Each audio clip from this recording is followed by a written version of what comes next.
오늘 이제 예배 마치고 재직회가 있어서 설교를 빨리 해야 되는데, 우리는 법치주의 사회를 살고 있습니다. 지금 아마 온 세계에서 법치주의 아니라고 주장한 나라는 한 나라도 없을 거예요. 독재하는 나라도 법치주의라고 말할 겁니다. 법치주의는 법으로 모든 시스템을 가동하는 그런 나라입니다. 법으로 다스리는 나라입니다.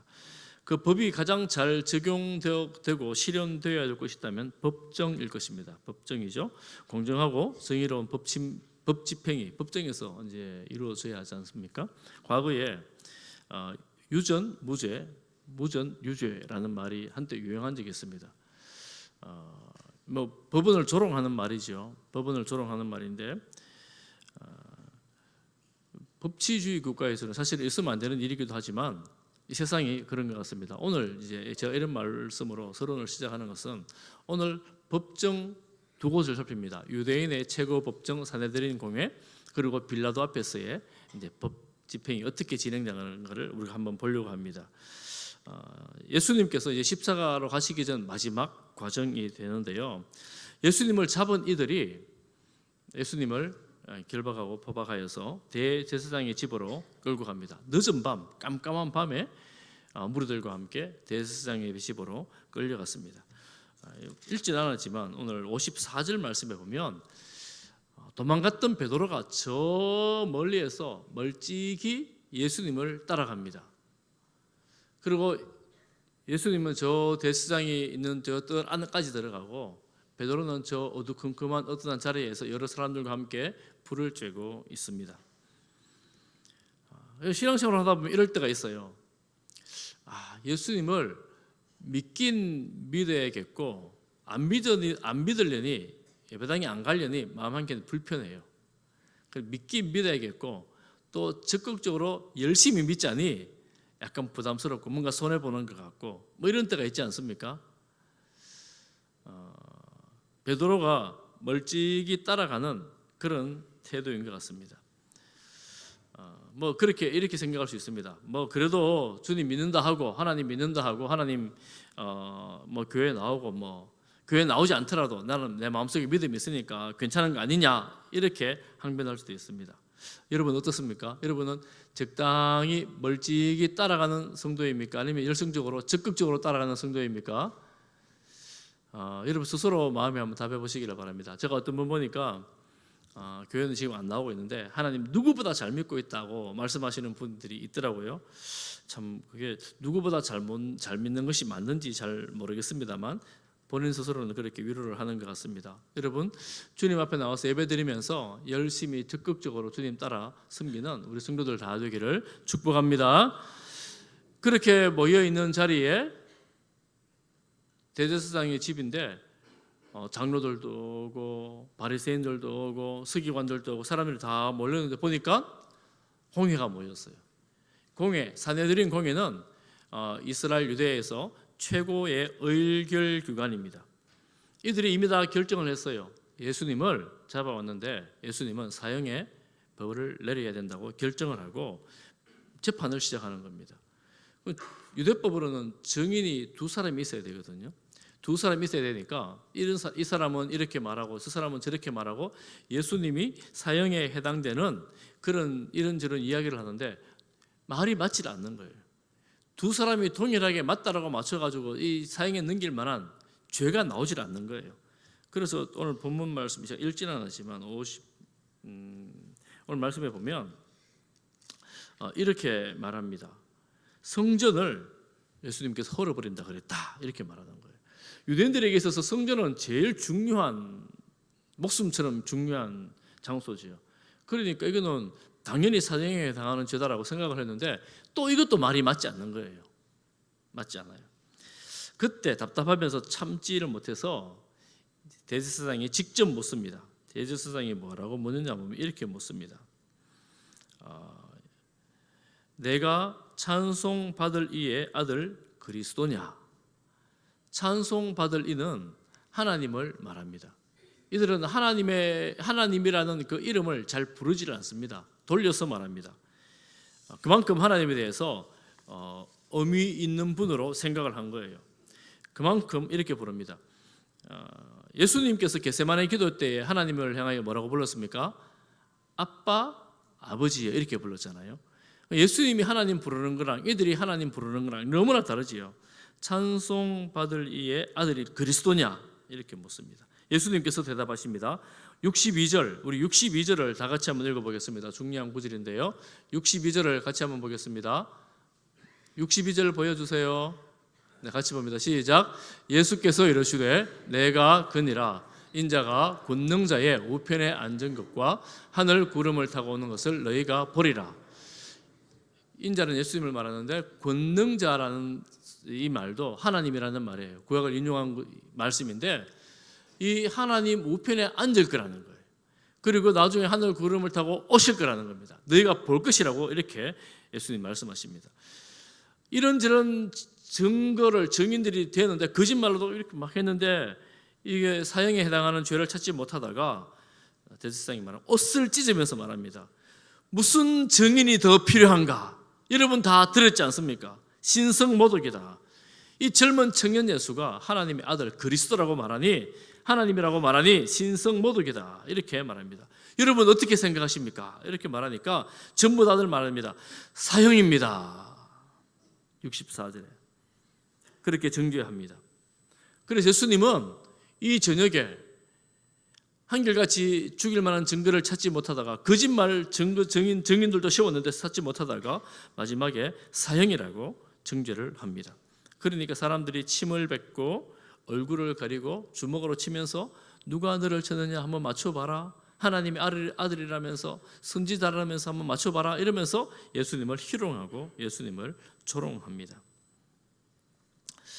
창조주 하나님의 아들께서 피조물들에게 조롱과 희롱을 받으시는 거예요. 요한복음 1장 5절에 보면 빛이 어둠에 비추되 어둠이 깨닫지 못하더라 이렇게 말씀합니다. 빛이 왔는데 어떻게 어둠이 깨닫지 못하겠습니까? 그런데 하나님의 아들께서 이 땅에 오셨는데 어둠 가운데 있기 때문에 빛을 빛으로 보지를 못합니다. 멀리 있던 베드로 저 멀리에서 예수님과 눈빛이 맞았어요. 베드로는 이미 여종이 너 저 예수와 함께 있었던 자가 아니냐 그럴 때 부인했습니다.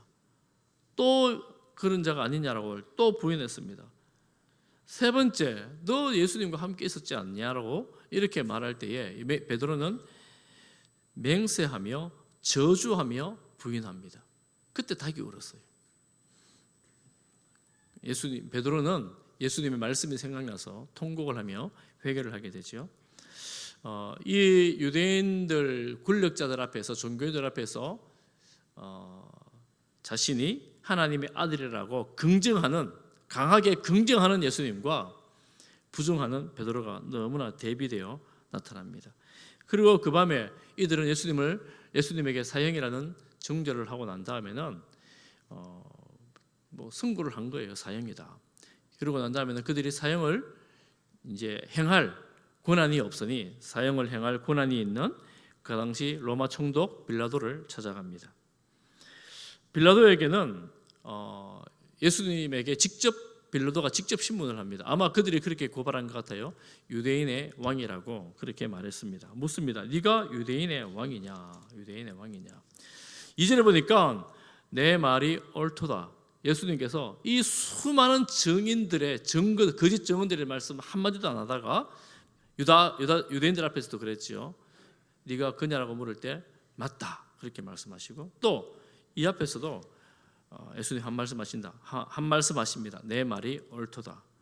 대제사장들이 또 고발합니다. 이런저런 말로 이 예수님을 고발합니다. 그런데 예수님은 아무런 말씀도 하지 않으십니다. 예수님은 신성모독이라는 죄로 이 빌라도의 법정까지 끌려와서 유대인의 왕이라는 죄목으로 신문을 받으시는 겁니다. 사실은 빌라도 입장에서는 유대인의 왕은 이미 있어요. 분봉왕이 이미 유대 땅에 있습니다. 왜냐하면 이 분봉왕을 누가 세우냐면 로마에서 세워요. 빌라도가 모를 수가 없어요. 빌라도가 예수님을 유대인의 왕이라고 세운 적이 없습니다. 이 유대인들이 이 예수님을 유대인의 왕이라고 한다면 아주 이게 복잡해지는데요. 뭐가 복잡해지느냐면 유대인에게 왕이 났으니 유대인들은 그러면 이 왕을 따르면 로마를 물리칠 것 아닙니까? 그런데 이런 왕이라고 이 유대인들이 고발을 한다면 밀란을 일으키는 사람인데, 빌라도가 보기에는 택도 없는 일이거든요. 말도 안 되는 일이에요. 그래서 빌라도가 조롱하는 거예요. 네가 유대인의 왕이라고?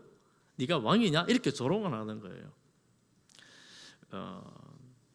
그러니 이 사람들이 지금 사형을 선고를 해야 되는데 사형을 선고할 만한 건수가 잡히지를 않고 있는 겁니다. 그때 이제 빌라도는 예수님을 잡아 가둘 만한 명분을 찾지 못하니까 풀어주고 싶은 마음이 있습니다. 그래서 이제 명절에 한 사람 죄수를 풀어주는데 지금 사형이 선고된 바라바라는 사람이 있고 예수가 있는데 내가 예수를 풀어줄까? 명분이 없으니까 이렇게 말합니다. 왜냐하면 이 바라바라는 사람은 오늘 성경에 보면 그렇게 나오죠. 밀란을 꾸미고 밀란 중에 살인하고 체포된 자. 밀란이라는 것은 반 로마 제국, 그러니까 로마를 반대하면서 시위를 한 겁니다. 시위 집회를 했고 그리고 이 살인을 한 겁니다. 로마 입장에서는 살인이고 이 유대인들 입장에서는 암살. 그러니까 유대인들 입장에서는 독립군이고 로마 입장에서는 반역자가 되는 겁니다. 로마 입장에서는 살인을 해야 되는 거죠. 사형을 해야 되는 겁니다. 그러면 지금 예수님을 죽이고 이 바라바를 풀려달라고 하는 명분이 사실은 유대인에게는 없는데 예수님을 죽여야 되기 때문에 이 군중들이 대제사장의 사주를 받아 바라바를 풀어달라고 요구를 하게 됩니다. 이제 이 자리에서 빌라도가 갈등이 있죠. 왜 갈등할까요? 아니 예수님은 죽일 만한 명분이 없고 이 사람은 죽일 만한 명분이 있는데 사형을 선고받았는데 그들을 내어두려고 하니까 얼마나 마음이 괴롭겠습니까? 이미 빌라도는 이 제사장들의 마음을 알고 있습니다. 예수님 엄청 시기하는구나. 그의 음흉한 캐릭터를 알고 있습니다. 그래서 예수님을 어쨌거나 풀어주고 싶었지만 빌라도가 풀어주지를 못합니다. 왜냐하면 이 예수님을 어찌할꼬 물으니까 십자가에 못 박으라고 말하는 거예요. 예수님이 십자가에 못 박힌다는 것은 사실 말이 안 됩니다. 왜냐하면 그 당시 십자가는 흉악범들, 방화, 살인, 반역 이런 범죄자들에게 해당하는 그런 사형 방법입니다. 예수님이 그에 해당되는 게 하나도 없어요. 그런데 빌라도가 유대인들의 마음을 얻기 위해서 예수님을 그들에게 내어주게 되죠. 십자가에 못 박게 되어집니다. 오늘날로 말하면 포퓰리즘, 인기 영합주의 이런 말이라고 할 수도 있을까요? 예수님이 이렇게 유대인들의 사형 선고, 빌라도의 허락으로 십자가 길로 가게 되었습니다. 채찍질을 한마디로 오늘 본문에서는 한마디로 나옵니다. 채찍질을 했다. 그런데 로마의 이 채찍질은 강도가 다릅니다. 여러 가지 채찍질이 있는데 마지막 사형 선고를 십자가형을 받은 사람의 채찍질은 어떤 거냐면 그 채찍에 쇳가루, 동물의 뼈 조각을 넣어가지고 악으로 뭉친 채찍이에요. 그래서 여러분 옛날에 영화 보셨죠? 채찍을 치면 이 살이 터지고 이 살이 벗겨지고 그래서 뼈가 드러나는 죽음의 채찍입니다. 이런 채찍질을 당하고 예수님은 십자가로 가게 되었습니다. 여러분 이 무리들을 한번 보십시오. 무리들이 예수님께서 그들에게 먹을 것을 줄 때, 병자를 치유할 때, 자기가 병을 가지고 예수님을 찾아갈 때, 병이 나았을 때 이 예수님을 환호합니다. 우리의 왕이 되어달라고 외칩니다. 오히려 백성들이 우리의 왕이 되어달라고 이렇게 외칩니다. 그런데 지금 대제사장의 권력자들의 사주를 받은 이 백성들은 선동이 되다 보니 이런 것들 하나도 보이지 않습니다. 오직 예수님은 십자가에 죽어야 한다라고 소리를 치고 있습니다. 무리들 대단하지 않습니까? 이게 인간의 속성을 어쩌면 그대로 보여주고 있는지도 모르겠어요. 내게 필요할 때는 가진 방법을 통하여서라도 내게 필요한 거 달라고 말하다가 어느 순간 내게 필요 없어질 때 내가 별로 그 상대나 어떤 사건들이 쓸모없다고 생각될 때 가차없이 돌아서 버리는 이 무리의 이 속성을 우리 인간에게서 보는 것이지요. 그리고 예수님은 십자가로 가기 전에 그 군인들에게 채찍에 맞으시고 오늘 말씀을 보면 자색 옷을 입습니다. 이 자색 옷은 왕이 입는 옷을 말합니다. 왕이 입는 옷 색깔이 붉은 옷이에요. 가시관을 엮어 씌웁니다.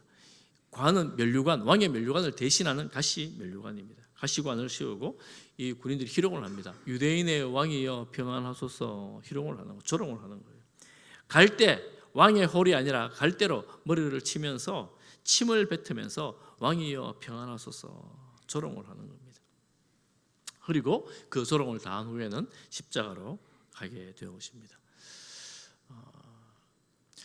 여러분, 예수님이 하나님의 창조를 함께했던 창조주이십니다. 창조주이신데 당신의 피조물에 의해서 이런 조롱과 희롱을 다 받으시는 거예요. 여러분, 이 사실을 꼭 기억을 하십시오. 우리가 예수님을 믿는 길, 예수님을 따르는 길에는 예수님이 가신 길이기 때문에 우리가 영광만 볼 것이라고 생각하는 것은 참 큰 오해입니다. 예수님이 가신 길을 우리가 이런저런 경로를 통하여 한 번쯤, 두 번쯤 혹은 여러 번 경험할 수가 있습니다. 그러니 창조주로서 피조물에게 당하는 이 고통, 핍박, 말이 안 되는 것이지만 이런 고통을 당하고 있는 것입니다. 여러분, 이 법정을 보십시오. 정의, 공의가 그 안에 있습니까?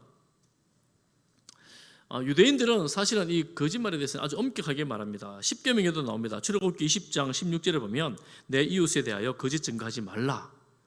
이 법정에서 하는 말이에요. 거짓 증거하지 말라는 거예요. 이 누구보다 잘 아는 대제사장들, 바리새인들, 서기관들, 이런 사람들, 공회에 모인 사람들이 거짓 증인들을 만들어 붙여가지고 예수님을 불법 재판에 넘기게 되는 것입니다. 예수님도 이런 말씀을 하십니다. 이 일을, 예수님을 죽이려고 하는 이 일이 눈앞에서 일어난 듯 이전에 말씀하셨어요. 요한복음 8장 44절에 보면 너희라고 나오죠. 이 너희는 예수님을 죽이려고 작정한 자들을 말합니다. 유대인들을 말하는데 너희 아비 마귀에서 났다는 거예요. 너희 아비의 욕심대로 너희도 행하고자 하느니라. 그럼 아비가 무슨 욕심을 했는가? 마귀가 어떤 욕심을 했는가 하면 처음부터 살인한 자요. 진리가 그 속에 없는, 마귀는 그런 거예요. 살인자고 진리가 그 속에 없습니다. 그러니 진리에 서지 못하고 거짓을 말할 때마다 제 것으로 말하느니라. 거짓말을 천연덕스럽게 사실인 것처럼 진실인 것처럼 말하는 거예요. 이는 그가 거짓말쟁이요 거짓의 아비가 되었습니다. 이 유대인들이 이렇게 하나님을 잘 알고 하나님을 따른다는 사람들이 거짓의 좌수인이 되어 예수님을 거짓말로 사형으로 몰아세운 것입니다. 여러분, 빌라도는 어떻습니까? 빌라도가 식민지 관리로 와 있지만 최소한의 그 법정에서 지켜져야 될 공의, 명분이 있지 않습니까? 그런데 그는 오로지 백성이 원한다면, 백성이 기뻐하는 뜻만을 쫓아가지고 의인이었던, 죄가 없었던 예수님을 사형에 넘겨주게 됩니다. 사실은 원래 빌라도가 그런 인물이 아니었습니다. 빌라도는 굉장히 잔인한 인물이었고 포악한 인물이었습니다. 이 빌라도가 역사에 보면 이 지엄에 무력적으로 잔인한 폭력으로 밀란을 몇 차례나 진압을 했어요. 그래서 빌라도는 유대인들에게 인기가 있는 총독이 아니었습니다. 그런데 지금 이 자리에 와서는 이미 이 밀란 난 것에 대해서 로마에 의해서 경고를 받고 있었고 자기의 신분이 위태로워졌기 때문에 어쨌든 조용하게 하려고, 로마로부터 나쁜 소식이 들어가지 않도록 하려고 이 백성들의 말에 귀를 기울일 수밖에 없는 상황이 되어버린 거예요. 경고를 받고 있던 터라 어쩔 수 없이 이런 일을 하게 된 것이라고 변명을 하지만 변명에 그칠 수밖에 없죠. 왜냐하면 빌라도는 이후 역사에서 얼마 되지 않아서 사라져버립니다. 총독에서 쫓겨나게 되고 사라져버리게 됩니다. 그런 이 두 법정에서 정의, 공의, 진리 이런 것들은 찾아볼 수가 없습니다. 오히려 예수님은 우리가 아는 것처럼 자신의 그 신분을 계속해서 숨겨 오셨습니다. 치유하고 난 다음에 많은 사람들 따를 때에 소문 내지 말아라, 다른 데 가서 말하지 말아라. 그러지만 소문이 나지 않을 수가 없잖아요. 그 놀라운 기적과 치유를 보았으니 소문이 나는 거잖아요. 그런데 지금은 오히려 예수님 스스로 내가 하나님의 아들 그리스도라고, 내가 유대인의 왕이라고 스스로 밝히고 스스로 긍정하고 스스로 자기의 정체성에 대해서 확신 있게 외치고 있는 그런 내용을 볼 수가 있습니다. 그러니 올무를 놓았는데 올무에 스스로 들어가 걸리는 거예요. 죽음의 올무를 스스로 들어가는 겁니다. 오히려 하나님 우편에서 내가 다시 올 것이라고 말하니 이들은 이해할 수 없는 그런 놀라운 하나님의 권세를 가지고 말씀을 하고 있는 것입니다. 그러니 다 부인하고 있고 다 죽이려고 하고 있고 베드로조차도 두려움으로 말미암아 부인하고 있는데 예수님은 자신을 더 강력하게 드러내고 있는 것입니다. 여러분, 기독교 신앙에 있어서 제일 중요한 것 중에 한 가지가 이 질문입니다. 2000년 전에 이 땅에 살았던 청년 예수, 그는 과연 누구인가 하는 것입니다. 여러분, 예수님을 구주로 주님으로 믿고 있을 거예요. 다 믿으시지요? 아멘. 다 믿으실 거예요. 혹시 예수님을 그렇게 믿지 않는 분이 계시다면 한번 생각을 해보시기를 바랍니다. 예수님은 이 길이 죽음의 길인 줄 알고 있음에도 불구하고 애매하게 모호하게 회피하지 않으시고 오히려 선명하게 내가 그라고 선명하게 자신을 밝히십니다. 어떤 사람은 그렇게 말하더라고요. 사람이 언제 가장 진실해질 수 있는가? 여러분, 언제 가장 진실해질 수 있습니까? 사람들은 죽음 앞에 서면 가장 진실해진다고 말을 하는데 예수님이 십자가 죽음 앞에 서서 그런 것일까요? 예수님은 인류를 구원하기 위한 십자가의 길로 하나님의 아들로서 가시는 거잖아요. 그러니 이 길이 하나님의 아들로서 가는 그 길이기 때문에 그들 앞에서 그 사실을 오히려 더 명백하게 밝혀내는 것입니다. 죽음에도 불구하고 부정하지 않고 피하지 않는 것입니다. 그러니 그 심각한 고난과 고통이 그 앞길에 있습니다. 아니, 왕이 어떻게 이렇게 조롱을 받으시고 왕이 어떻게 이렇게 죽음의 길로 스스로 간단 말인가? 어떻게 그 길을 가신단 말인가? 예수님은 그 길을 기꺼이 가십니다. 포기하지 않으십니다. 피하지 않습니다. 하나님의 아들 승자 예수님께서 십자가로 가는 길, 그 길은 곧 부활의 길이기 때문에 그렇습니다. 그 길이 곧 구원의 길이기 때문에 그렇습니다. 그 길을 피해서는 부활도 구원도 이룰 수 없기 때문입니다. 그래서 이렇게 말씀드릴 수 있어요. 진리가 부정되는 세상 속에서 누구라도 예수님을 잘 믿지 않으려고 부인하려고 하는 세상 속에서 진리 대신 예수님은 선명하게 밝히십니다. 왜요? 진리는 진리이기 때문에. 진리는 부정되어서도 안 되고 부정될 수도 없습니다. 이런저런 여러 가지 논리를 가지고 설득을 하고 또 설명을 해야 하지만 진리 자체는 부정할 수도 없고 부정될 수도 없습니다. 유대 종교인들은 그들의 사상, 그들의 신학, 그들의 생각, 그들의 기득권, 이걸 가지고 예수님을 부정해 버립니다. 빌라도는 군중들의 그 목소리 때문에, 자신의 인기 때문에 진리를 부정해 버립니다. 베드로는 두려움 때문에 진리를 부정하고 맙니다. 오늘날에도 역시 여러 가지 이유들로 예수님을 부정하고 예수님을 따르지 않고 예수님을 무시하는 그런 사람들이 이 세상에 얼마나 많이 있습니까? 그렇지만 예수님은 우리를 위해서, 나를 위해서 십자가로 가신 분이십니다. 할렐루야. 여러분 믿으십니까? 믿으시기를 바랍니다. 혹시 내가 잘 못 믿겠다 이런 분이 있거든. 오늘 곰곰이 한번 생각해 보세요. 아니, 예수님 그것도 조금 피해버리면 되잖아요. 너 하나님 아들이냐 그러면 뭐 하나님의 아들을 맞긴 맞는데 뭐 이러면서 막 이렇게 말을 돌려 피하면 좀 이렇게 좀 안 죽었고 이러면 좋았을 텐데 그러지 않는 거예요. 우리는 좀 그런 면이 있잖아요. 인간들, 사람들이. 오늘 적용한 첫 번째는 예수님을 나의 구주, 주님으로 믿자 하는 것입니다. 혹시 여러분 이 믿음이 아직도 잘 생기지 않는 분들은 예수님께서 나를 위해 죽으신 분이구나, 십자가의 길을 외면하지 않고 그 고통의 길을 가신 분이구나 라는 사실을 믿으시기를 바랍니다. 두 번째는 믿는다면 그 길을 따르는 것입니다. 주님 가신 길을 따르는 거예요. 이게 참 어렵습니다. 오늘날에는 우리 대한민국 이 사회에서는 예수님을 믿고 따르는 것 별로 어렵지 않아 보입니다. 왜냐하면 방해하거나 박해하는 사람들이 없지 않습니까? 여러분 혹시 예배당에 나오는 것 때문에 방해하는데 박해하는데 몰래 나오신 분이 혹 두어 분 계실지 모르겠어요. 가족들이 반대 때문에. 그런데 막 핍박하고 옛날처럼 성경책 불에 던지고 교회 가면 집에서 가면 혼나고 막 이러는데 교회 나오신 분 혹시 있으세요? 예전에 여러분 그런 경험들이 어르신들 그런 경험 있잖아요.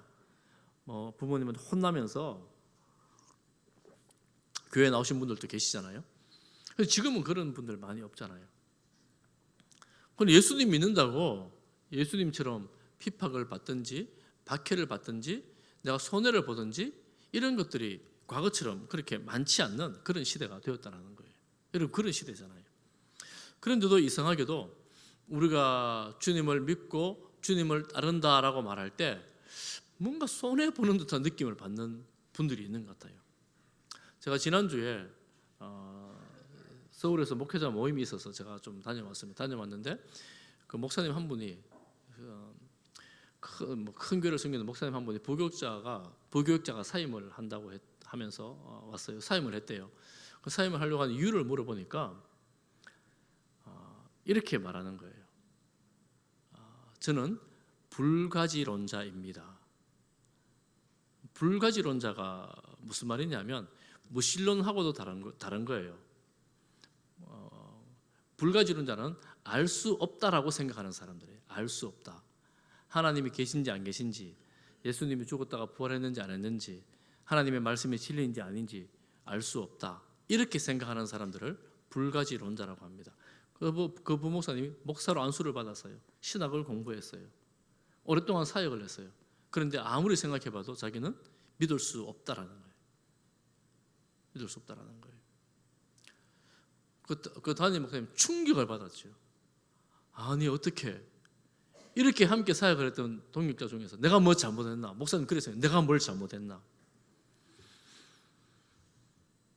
여러분 이런 세상이 되었습니다. 이런 세상이라는 말씀은 지금도 예수님을 신학교에서도 그렇게 가르치는 신학교가 있어요. 민중의 지도자다. 그리고 예수님의 부활은 사실이 아니다. 육신의 부활은 없는 것이다. 정신으로 부활하는 것이다. 이렇게 가르치는 데도 있습니다. 그렇게 믿는 사람들이 실제로 목사들 중에도 있습니다. 그러니 예수님께서 하나님의 아들로서 이 땅에 오신 것, 이게 다 그냥 해석으로, 사실이 아니라 진실이 아니라 해석으로 인간인데 자기가 하나님 아들로 생각한 거다. 이런 식으로 해석을 해버리는 사람들이 지금도 있습니다. 여러분 그러다 보니 여러분 어떻게 되겠습니까? 복음이 되지를 못해요. 그렇게 믿는 신앙생활이라고 생각해 보세요. 다른 데도 구원이 있어요. 다른 길로 가도 괜찮아요. 예수께서 유일한 구주와 주님이 되지를 않는 거예요. 그러니 내가 헌신하고 희생하고 따르는 것, 윤리적인 삶이지. 그죠? 윤리예요. 윤리. 선한 삶을 살아야지. 착하게 살아야지. 이런 윤리로 끝이 납니다. 생명이 아니더라는 거예요. 생명이 아니에요. 이런 세상에 우리가 살아가면서 예수님께서 하나님의 아들로서 이 땅에 오셨고 인간의 몸을 입으셨고 그 모진 고통을 다 받으셨고 죽으시고 부활하셨다라는 역사적 사실로 믿으면서 따르는 것이 우리에게는 생명의 역사라는 것을 우리가 기억을 해야 합니다. 우리에게는 단지 이 땅만 아니라 영생의 영원한 생명이 있다는 사실을 믿고 그 길을 가는 사람들이 바로 우리들입니다. 할렐루야. 여러분 이 믿음이 없다면 예수님 믿는 것이 우리에게 무슨 의미가 있습니까? 이 신앙이 아니라면 우리가 예수님 믿고 따라가는 길이 얼마나 허무할 수 있겠습니까? 그러니 우리가 주님을 따른다라고 할 때에 주님의 내 십자가 지고 나도 십자가 지고 주님을 따른다 할 때에 때로는 이해할 수 없는 고통이 있고 때로는 이해하기 힘든 헌신이 있고 때로는 남들로부터 오해받는 아픈 마음이 있고 눈물이 있어요. 주님의 이 십자가를 생각해 보면 주님은 생명을 주시기까지 오해와 외면과 고독과 죽음의 아픔 채찍질을 다 받으시면서 불평이나 원망이 하지 않고 회피하지 않고 그 길을 가시는 거예요. 그래서 우리가 예수님을 믿는다라고 말하는 것, 이 믿음, 그 다음에 예수님을 따르는 것이 분리가 되지 않고 내가 예수님을 따른다고 말할 때에 참 믿음으로 간다면 주님 안에서 이런저런 일들을 내가 감내하면서 감수하면서 가는 길이구나 라는 것을 고백하는 겁니다. 사랑하는 우리 성지의 가족 여러분, 우리의 믿음이 주님 안에서 신실함으로 진실함으로 세워지기를 간절히 바랍니다. 우리가 가는 길이 때로는 여러분 녹록하지 않습니다. 이 믿음의 길이 그저 축복되고 복된 길만 있는 것, 땅에 복만 있는 것만은 아니에요. 십자가 지고 간다는 것은 사실은 우리 십자가 진다고 해서 누군가를 구원하지 못합니다. 내가 저 사람을 위해 누군가를 죽어도 내가 그 사람을 구원하지 못합니다. 그럼에도 불구하고 내가 그 성도 한 성도를 위해서, 한 생명을 위해서, 또 주님을 위해서, 몸된 교회를 위해서 내 수고, 내 섬김, 또 이런저런 손해들, 내 시간의 손해, 재물의 손해, 이런저런 손해를 내가 감내하는 것은 예수님께서 생명 주셔서 그 길을 가셨기 때문에, 십자가를 지셨기 때문에 우리가 그 길을 함께 걸어가는 것입니다. 할렐루야. 사랑하는 성도 여러분, 오늘 너무 무겁죠? 제가 이 말씀을 준비하면서 오늘 새벽에도 생각했어요. 고구마, 삶은 고구마 먹고 물 안 먹은 것 같이 답답하다는 생각이 들었어요. 이 무거운 길을, 이 십자가의 길을 우리가 함께 가자고 말을 해야 되는데, 늘 행복한 일, 기쁜 일, 좋은 일만 있으면 참 좋겠는데 때로는 십자가를 져야 된다는 사실을 여러분 우리가 피할 수 없는 길이기 때문에 여러분 기억하시기를 바랍니다. 그렇지만 이 길에 생명이 있고 영생이 있습니다. 이 길이 참 구원의 길입니다. 사랑하는 성도 여러분, 우리에게 이 믿음으로 걸어갈 수 있는, 이 길을 끝까지 갈 수 있는 우리 모든 성지의 권속들 되시기를 주님의 이름으로 축복합니다.